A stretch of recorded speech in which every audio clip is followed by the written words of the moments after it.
Hello, excellent education media ചാനലിലേക്ക് എല്ലാവർക്കും സ്വാഗതം. അപ്പോൾ നമ്മുടെ ഇന്നത്തെ ടോപ്പിക്സ് വരുന്നത് റിപ്പീറ്റ് ടോപ്പിക്സ് ആയിരുന്നു. കുറച്ച് ആർട്ടിക്കിൾസിനെ കുറിച്ചിട്ടാണ്. അപ്പോൾ ഫസ്റ്റ് വൺ ആർട്ടിക്കിൾ 124 ആണ്. ആർട്ടിക്കിൾ 124. അപ്പോൾ നമുക്ക് നോക്കാം ആർട്ടിക്കിൾ 124 എന്തിനെയാണ് പ്രതിപാദിക്കുന്നത്. ആർട്ടിക്കിൾ 124 വരുന്നത് establishment and constitution of supreme കോർട്ടാണ്. അതായത് സുപ്രീം കോടതിയുടെ ഘടനയും സ്ഥാപനവുമാണ് ആർട്ടിക്കിൾ 124 പ്രതിപാദിക്കുന്നത്. Establishment and constitution of supreme court, supreme കോടതിയുടെ ഘടനയും സ്ഥാപനവും. ആർട്ടിക്കിൾ 125 അതായത് സാലറീസ് എക്സെട്ര ഓഫ് ജഡ്ജസ്, അതായത് സുപ്രീം കോടതി ജഡ്ജിമാരുടെ ശമ്പളവും മറ്റു ആനുകൂല്യങ്ങളെയും കുറിച്ച് പ്രതിപാദിക്കുന്ന ആർട്ടിക്കിളാണ് ആർട്ടിക്കിൾ 125 എന്ന് പറയുന്നത്. നെക്സ്റ്റ് വൺ ആർട്ടിക്കിൾ 126 ആണ്. Appointment of acting chief justice. Okay, എന്താണ് നമ്മുടെ ആക്ടിംഗ് ചീഫ് ജസ്റ്റിസിൻ്റെ നിയമനം പ്രതിപാദിക്കുന്ന ആർട്ടിക്കിളാണ് ആർട്ടിക്കിൾ 126, ആർട്ടിക്കിൾ 126. ഇനി article 127, article 127 appointment of ad hoc judges, അതായത് നമ്മുടെ ആഡ് ഹോക്ക് ജഡ്ജിൻ്റെ നിയമനമാണ് നമ്മുടെ ആർട്ടിക്കിൾ 127 പ്രതിപാദിക്കുന്നത്. Article 128 attendance of retired judges and sitting of the Supreme court, അതായത് സുപ്രീം കോടതിയുടെ സിറ്റിങ്ങുകളിൽ വിരമിച്ച ജഡ്ജിമാരുടെ ഹാജർ. ഓക്കെ, സുപ്രീം കോടതി സിറ്റിങ്ങുകളിൽ വിരമിച്ച ജഡ്ജിമാരുടെ ഹാജരാണ് ആർട്ടിക്കിൾ 128 പ്രതിപാദിക്കുന്നത്. ആർട്ടിക്കിൾ 129, ആർട്ടിക്കിൾ 129 എന്താണ്? Supreme Court to be a court of record. Supreme Court to be a court of record, അതായത് supreme കോടതി ഒരു കോർട്ട് ഓഫ് റെക്കോർഡായി പ്രവർത്തിക്കുന്നു എന്നതിനെ പ്രതിപാദിക്കുന്ന ആർട്ടിക്കിളാണ് ആർട്ടിക്കിൾ 129 എന്ന് പറയുന്നത്. ആർട്ടിക്കിൾ 130 സീറ്റ് ഓഫ് സുപ്രീം കോർട്ടാണ്. സീറ്റ് ഓഫ് സുപ്രീം കോർട്ടാണ് സുപ്രീം കോടതിയുടെ ആസ്ഥാനത്തെക്കുറിച്ച് പ്രതിപാദിക്കുന്ന ആർട്ടിക്കിളാണ് ആർട്ടിക്കിൾ 130 എന്ന് പറയുന്നത്. ഇനി 131 original jurisdiction of supreme court. Okay, 131 എന്തായിരുന്നു? അതായത് സുപ്രീം കോടതിയുടെ തനധികാരമാണ്. ഓക്കെ, ആർട്ടിക്കിൾ 132 ആണ് വരുന്നത്. Appeal of supreme court in appeals from the high court in certain cases ആണ്.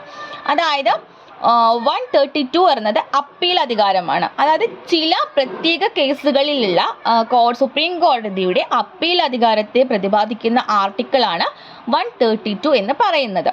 133യും അതുപോലെ തന്നെയാണ്. സിവിൽ സബ്ജക്ട്സിനെ കുറിച്ചിട്ട് സംബന്ധിച്ചിട്ടുള്ള അപ്പീൽ അധികാരമാണ് ആർട്ടിക്കിൾ 133 പ്രതിപാദിക്കുന്നത്.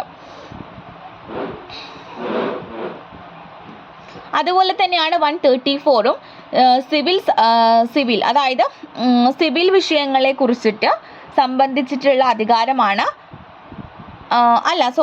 ആർട്ടിക്കിൾ 133 ആണ് സിവിൽ വിഷയങ്ങളെ കുറിച്ചിട്ടുള്ള സംബന്ധിക്കുന്ന അപ്പീൽ അധികാരം. ആർട്ടിക്കിൾ 134 ക്രിമിനൽ കേസുകളെ കുറിച്ച് പ്രതിപാദിക്കുന്നതിനുള്ള അപ്പീൽ അധികാരമാണ്. ക്രിമിനൽ വിഷയങ്ങളെ സംബന്ധിച്ചിട്ടുള്ള അപ്പീൽ അധികാരം, അത് അങ്ങോട്ടും ഇങ്ങോട്ടും ജസ്റ്റ് എനിക്കും മാറിപ്പോവും, നിങ്ങൾക്ക് മാറിപ്പോവണ്ട. 133 സിവിൽ വിഷയങ്ങളെ കുറിച്ചിട്ടുള്ള അപ്പീൽ അധികാരവും ആർട്ടിക്കിൾ 134 വരുന്നത് ക്രിമിനൽ കേസുകളെ കുറിച്ചിട്ടുള്ള അപ്പീൽ അധികാരവുമാണ്. ആർട്ടിക്കിൾ 137 ആണ് വരുന്നത്. അതായത് സുപ്രീം കോടതിക്ക് സ്വയം തീരുമാനങ്ങൾ എടുത്തിട്ട് അത് പുനഃപരിശോധിക്കുന്നതിനുള്ള അധികാരമാണ് ആർട്ടിക്കിൾ 137 എന്ന് പറയുന്നത്. Review of judgments or orders by the Supreme Court. Reviews of judgment and orders of supreme Court. ഇനി ആർട്ടിക്കിൾ 138 ആണ്. അതായത് സുപ്രീം കോടതിയുടെ അധികാരം വർദ്ധിപ്പിക്കുന്നതിനുള്ള അധികാരം ആർക്കാണ്? നമ്മുടെ പാർലമെന്റിനാണ്. അതിനെക്കുറിച്ച് പ്രതിപാദിക്കുന്ന ആർട്ടിക്കിളാണ് 138 എന്ന് പറയുന്നത്. ഓക്കെ, ഇനി 141 ആണ്. ആർട്ടിക്കിൾ 141 ആണ്.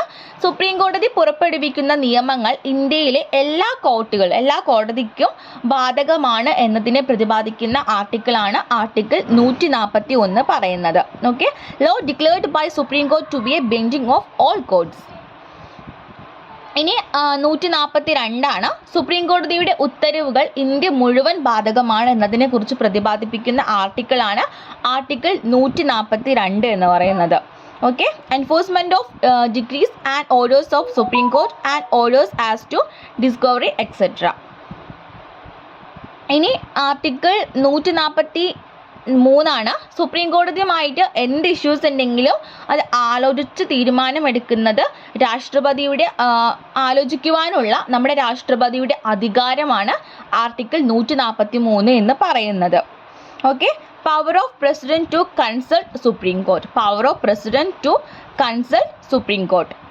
ഇനി 145 ഇത് ഏകദേശം നമുക്ക് എല്ലാവർക്കും അറിയാം. സുപ്രീം കോടതിയുടെ നിയമങ്ങൾ പ്രതിപാദിക്കുന്ന ആർട്ടിക്കിളാണ് ആർട്ടിക്കിൾ 145 എന്ന് പറയുന്നത്. Okay, rules of courts etcetera. ഇനി ആർട്ടിക്കിൾ 146 സുപ്രീം കോടതിയിലെ ഓഫീസർമാരുടെയും ഉദ്യോഗസ്ഥന്മാരുടെയും നിയമനമാണ് ആർട്ടിക്കിൾ 146 എന്ന് പറയുന്നത്. Officers and servants and expenses of the Supreme court. അപ്പോൾ ഇത്രയും ആർട്ടിക്കിൾസ് ആണ് നമ്മുടെ ഇമ്പോർട്ടൻ്റ് ആർട്ടിക്കിൾസ് ഉള്ളത്. ഇത് റിപ്പീറ്റഡ് ക്വസ്റ്റ്യൻസ് ആയിരുന്നു. അപ്പോൾ എല്ലാവരും നന്നായിട്ട് പഠിക്കുക.